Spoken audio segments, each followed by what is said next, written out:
Towards morning Zacchaeus came in and greeted us. He said to Peter, Simon is postponing the disputation until tomorrow, for today is his Sabbath, which occurs at 11-day intervals. To that Peter answered, Say to Simon, you may use your discretion in the knowledge that we are ready to meet you whenever you wish in accordance with God's will. When Zacchaeus heard this, he went off to deliver the reply. While Peter was about to explain fully to us this mystic word, Zacchaeus came, saying, Now indeed, Peter, is the time for you to go out and engage in the discussion. For a great crowd awaits you, packed together in the court, and in the midst of them stands Simon, like a war chieftain attended by his spearmen. And Peter, hearing this, ordered me to withdraw while he prayed, because I had not yet received baptism for salvation. And then he said to those who were already perfected, Let us rise and pray that God, by his unfailing mercies, may help me as I strive for the salvation of the men whom he has made. And having thus spoken, and having prayed, he went out into the great open court.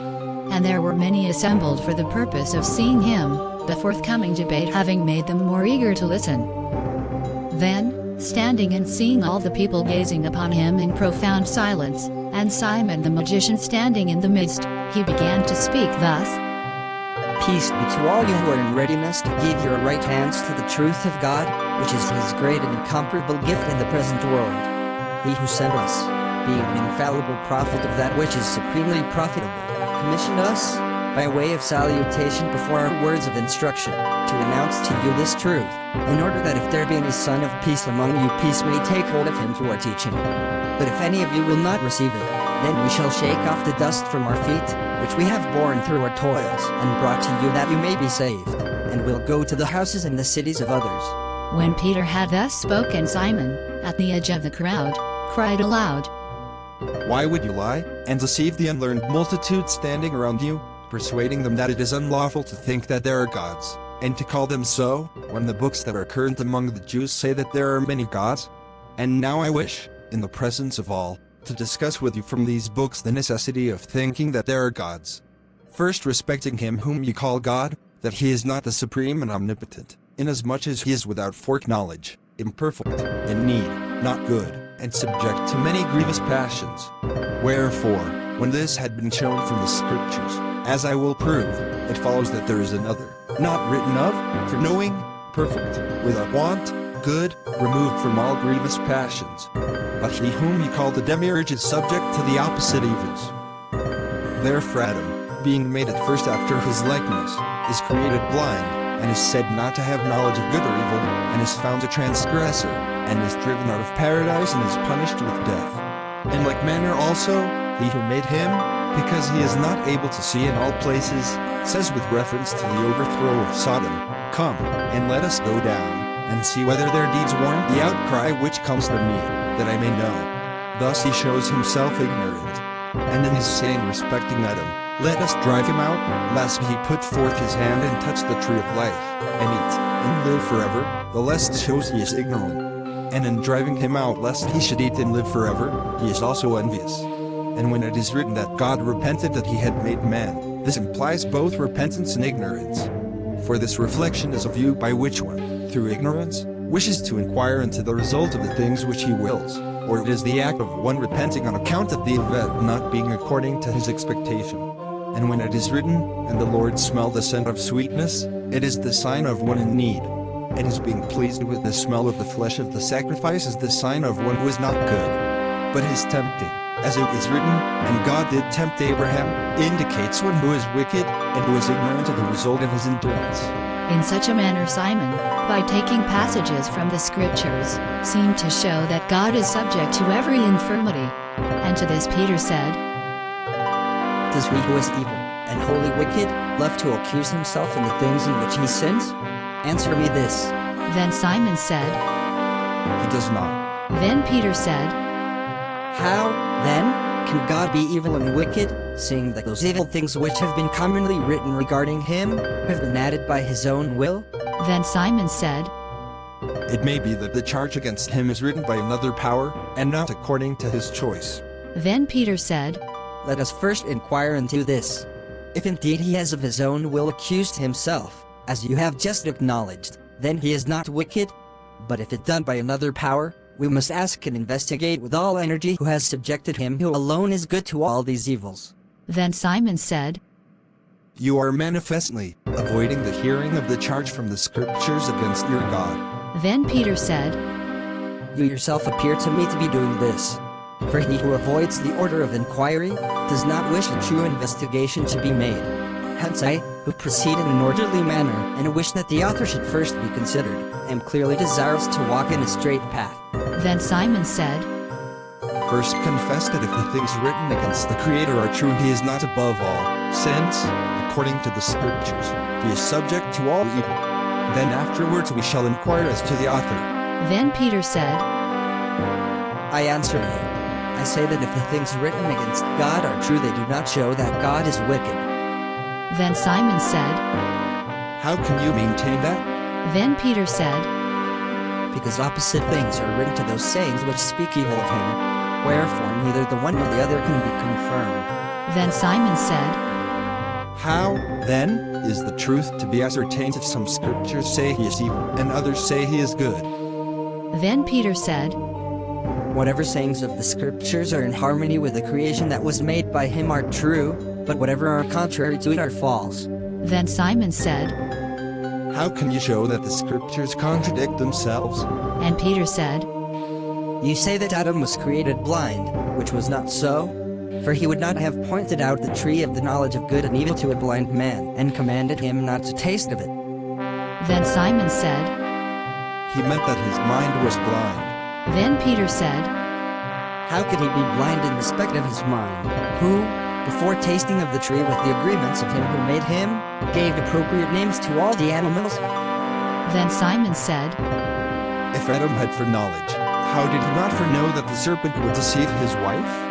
Then Peter said, If Adam had not foreknowledge, how could he give names to his sons at their births with reference to their future doings, calling the first Cain, which is interpreted envy, who through envy killed his brother Abel, which is interpreted grief, for his parents grieved over him, the first to be slain?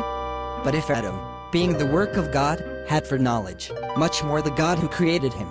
And it is false when it is written that God reflected, as if he had to reflect on account of ignorance.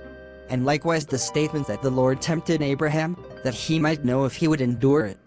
And that which is written, Let us go down, and see if their deeds warrant the outcry which comes to me, that I may know.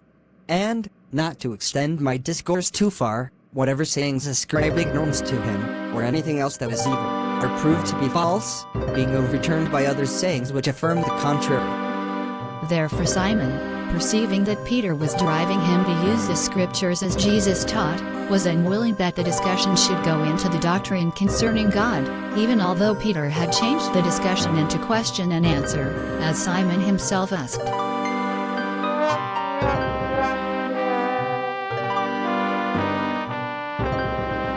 However, the discussion occupied 3 days. And while the fourth was dawning, he set off in the dark as far as Tyre of Phoenicia.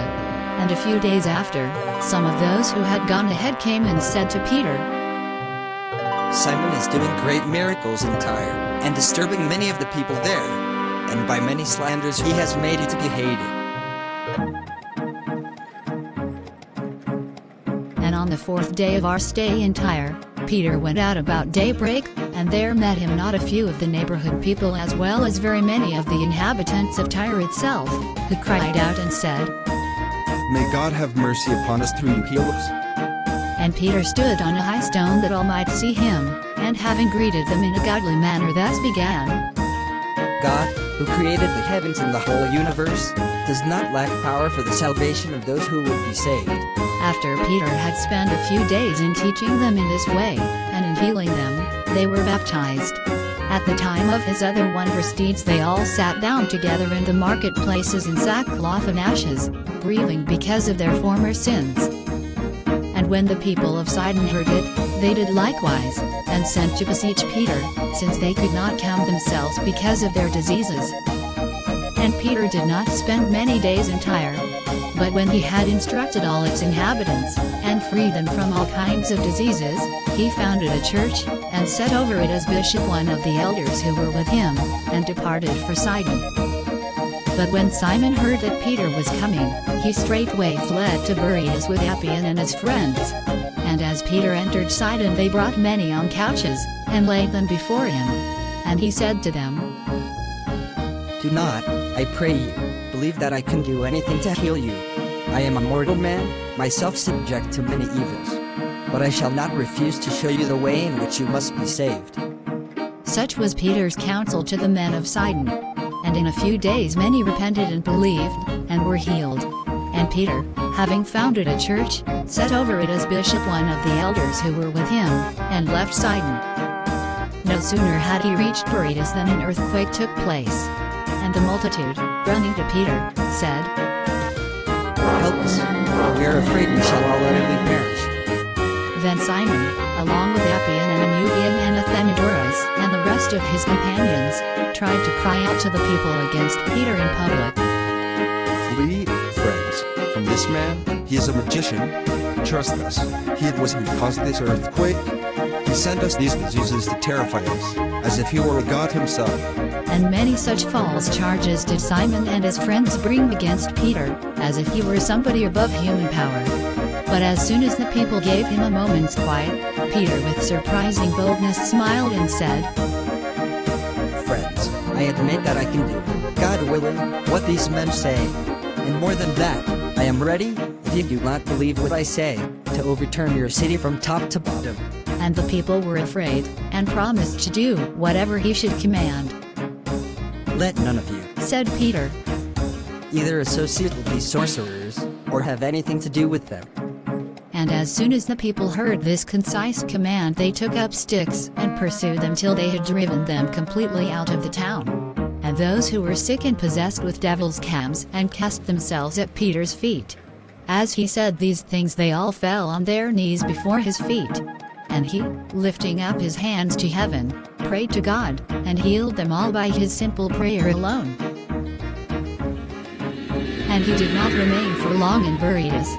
But after he had accustomed many to the service of the one God, and had baptized them, and had set over them a bishop from the elders who were him, he went to Byblos.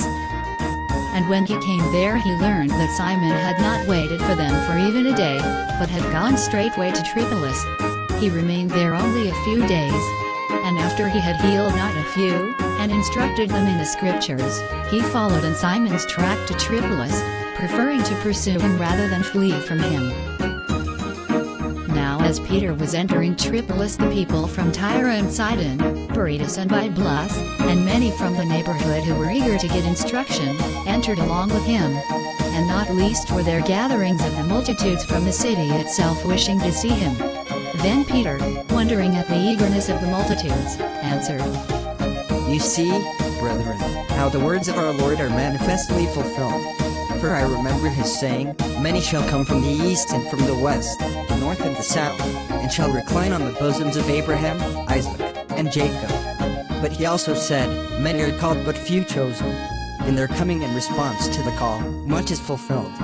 But inasmuch as it is not of themselves, but of God, who has called them and caused them to come, on this account alone they have no reward, since it is not of themselves, but of him who has wrought it in them. But if, after being called, they do things that are excellent, then this is of themselves, and for this they shall have a reward.